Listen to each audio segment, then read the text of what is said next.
ঢেৰ কিবা ক'ব, গালি দিব। কিন্তু জুবিন দাই গৈ যেতিয়া পালেগৈ, তেখেতে খং উঠিছিল যদিও অকল নমাই থৈ ক'লে, তুমি এতিয়া পাৰিবানে? হ'ব, কিমান সময় লাগিব? কেইটা গান? ক'লে 3টা গান। 3টা গান হ'ব। আধা ঘণ্টাৰ ভিতৰত তেওঁ 2টা গান কমপ্লিট কৰিছিলে। আৰু এটা তেওঁ গাব নোৱাৰাৰ কাৰণে কৈছিলে, এইটো মই গাব নোৱাৰোঁ, এইটো মই এৰিছোঁ, বেলেগক দি গোৱাব। তেতিয়া সেই কানাড়া ডাইৰেক্টৰজনে কৈছিলে, জুবিন, মই তোমাক ভৰি ধোৱা পানী এখন লৈ গ'লোঁ হয়, কিন্তু তুমি মোতকৈ সৰু। তেনেকুৱা মানুহো জুবিন দাক ইমান মানে সন্মান দিয়ে, ইমান হেৰি কৰে। কিন্তু আমাৰ বৰ্মীয়াসকলে কি কয়, মই জুবিন, আমিও জুবিন। তেনেকুৱা কথা ক'ব পৰা মানুহে কিবা আমাৰ গোটেইখন চলাব বুলি, আমাক কিবা ন্যায় দিব বুলি আমাৰ কিবা বিশ্বাস আছেনে?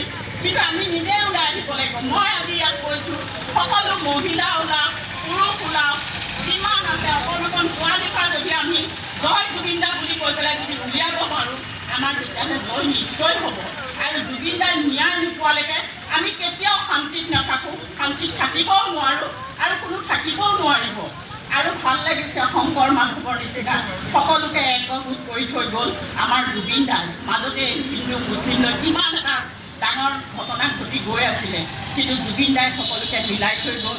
জুবিন দাৰ সমাধিস্থলীত পুৰাণৰ পাঠ কৰিছে, গীতাৰ পাঠ কৰিছে, শিখ ধৰ্ম মানুহে নিজৰ ধৰ্ম পালন কৰি আছে।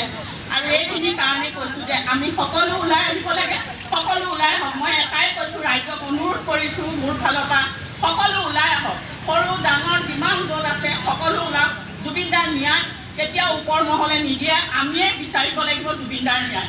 জয় জুবিন দা, জয় জয় জুবিন দা, জয় জুবিন দা। ইয়াকে কৈ মই সামৰণি মাৰিছোঁ।